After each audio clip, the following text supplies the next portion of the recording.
My name is Debbie Jones-Snyders and I'm from the Hopedale Presbyterian Church. I'm delighted to welcome family and children to our church school. Our story today is Noah and the Ark from Mission Bible Class with the images by Sweet Publishing and Free Bible Images. We have some coloring pictures for you. We have 2 crafts for you and a variety of other activities. Noah and the Ark. We're going to learn about a time when the whole earth was covered with water. God told a man how to build a big floating ark out of wood.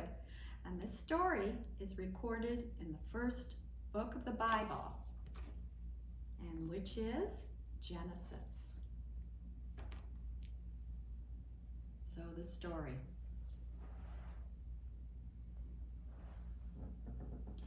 After Cain and Abel, Adam and Eve went on to have many more children.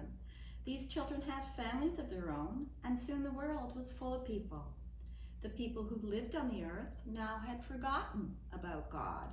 Instead, they chose to reject God and live wicked lives.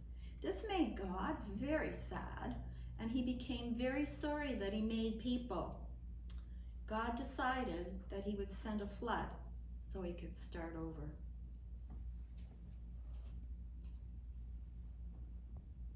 At that time, there was one man who had not forgotten God. His name was Noah. Noah was a good man who loved God. God said to Noah, "People are doing wicked things. I am sorry I made them. I will be sending a flood to destroy the world so I can start over."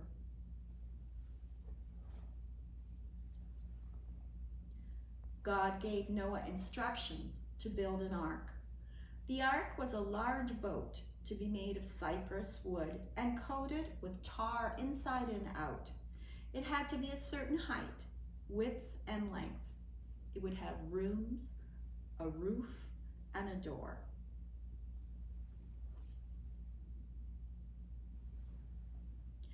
God told Noah to put 2 of every unclean animal and 7 pairs of every clean animal on the ark, and enough food to feed Noah, his family, and all the animals. The instructions God gave Noah must have seemed so strange to him, but he didn't question it. Other people must have mocked Noah. He would have looked silly building a great big boat when there had never been a flood on the earth before.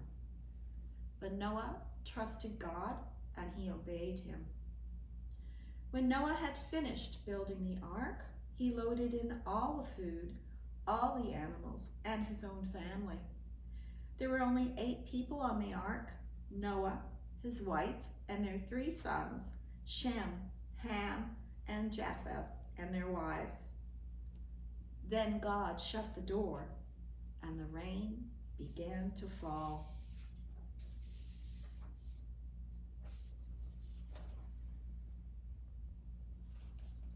It rained for many weeks. The ark floated on water high above all the land, many feet higher than the highest mountain peak. Then, after 40 days and nights, the rain stopped. Little by little, the water began to subside. Noah and his family and all the animals had floated safely in the ark for 150 days.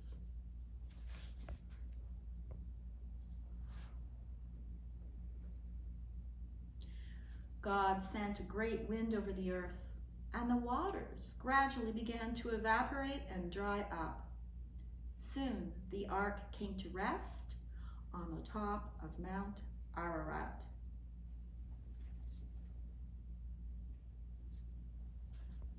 After another 40 days, Noah opened the window and sent out a raven. The big, strong bird flew quickly across the water. However, it did not find a place to rest. Since there was only water, the raven returned to the ark.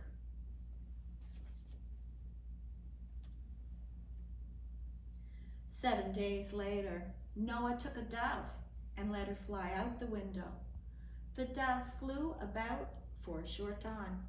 But she, like the raven, could not find anywhere to rest. She too flew back to the ark.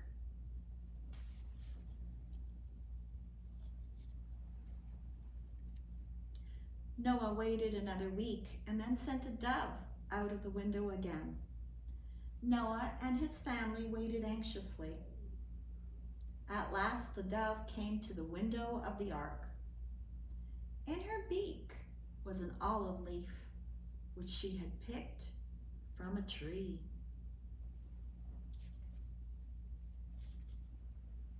Seven days later, Noah sent out the dove again. This time, she did not come back. She had found good food and a place to live. Noah and his family no doubt wondered when they could leave the ark. God had shut the door, and only God could open it again.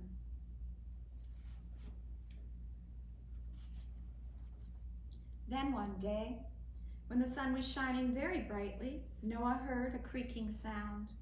The door was slowly opening and swinging back wide. God had opened the door. 8 happy people left the ark and began walking on dry land again. Then all the animals left the ark too. What a sight that must have been. Elephants and hippos came lumbering out. Lions, tigers, sheep, dogs, and cats came bounding down the ramp, bumping into each other in their eagerness to leave.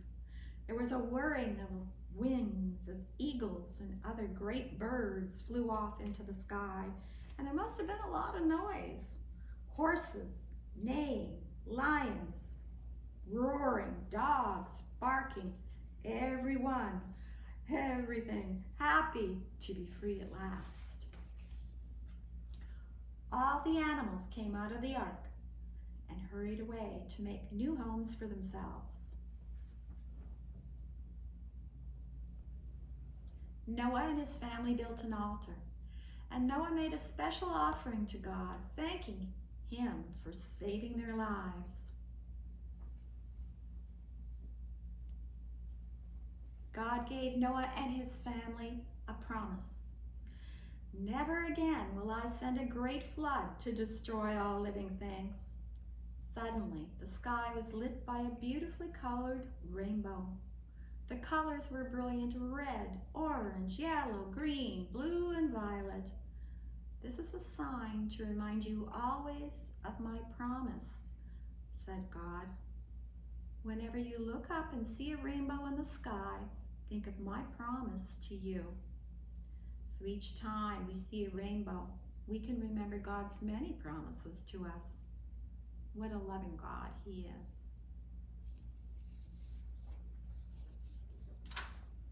So we have a variety of activities for you depending on your interest and your age level. We have 2 coloring pictures. One is of all the animals in the ark, or some of them anyways, and the other is Noah seeing the rainbow, and basically that's a reminder for all of us about God's promises to us.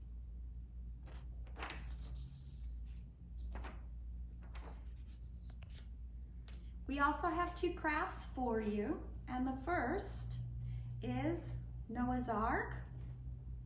And what you will need for Noah's Ark is a plate, a paper plate, the templates, some scissors, stapler, glue, and various things to color with. So you want to print the template. So there are 2 templates, and one is of some animals. You can choose which animals you want to put on Noah's Ark, in Noah's Ark. And the other is the top part of the ark. So you can see that's what this is right here. Okay, so the first thing you want to do after you've printed the templates and colored them, you're going to take a paper plate and fold it in half.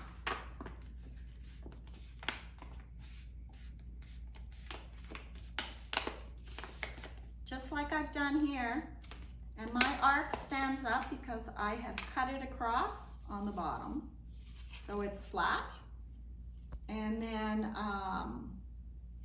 like that.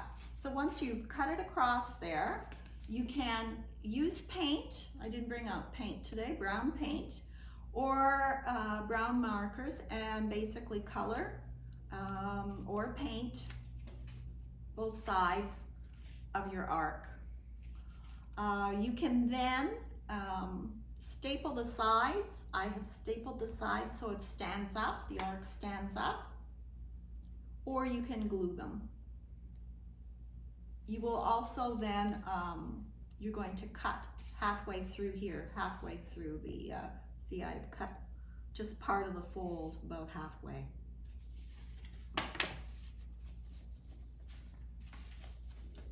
So the top part of the arc has this brown part. It's also brown as well. So you've already cut this out and you can see, and you've colored it or painted it.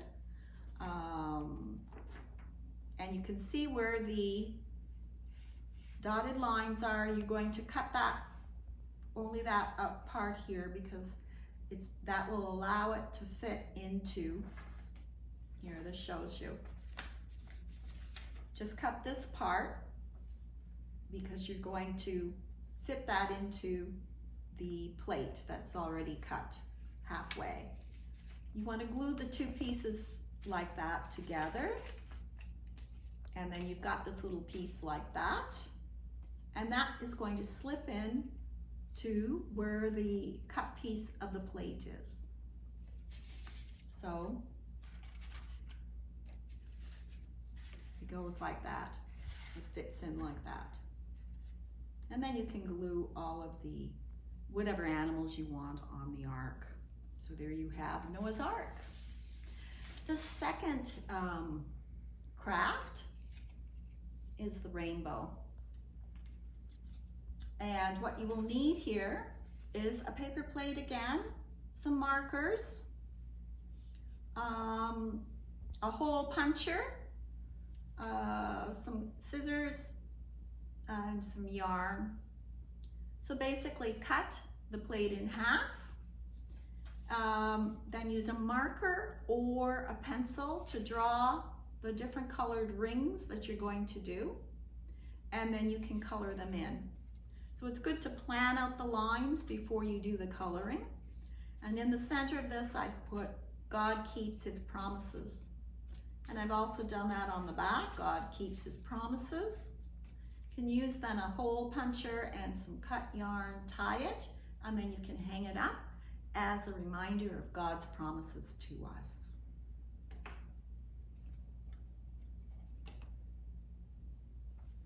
We also have some other activities for you. And we have a maze, a word search, and a crossword.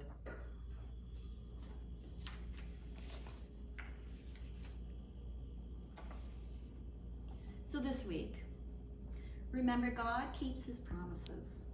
The rainbow reminds us of God's promise that he will never again send a flood to destroy all living things.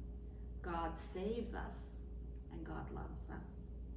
Have a great week.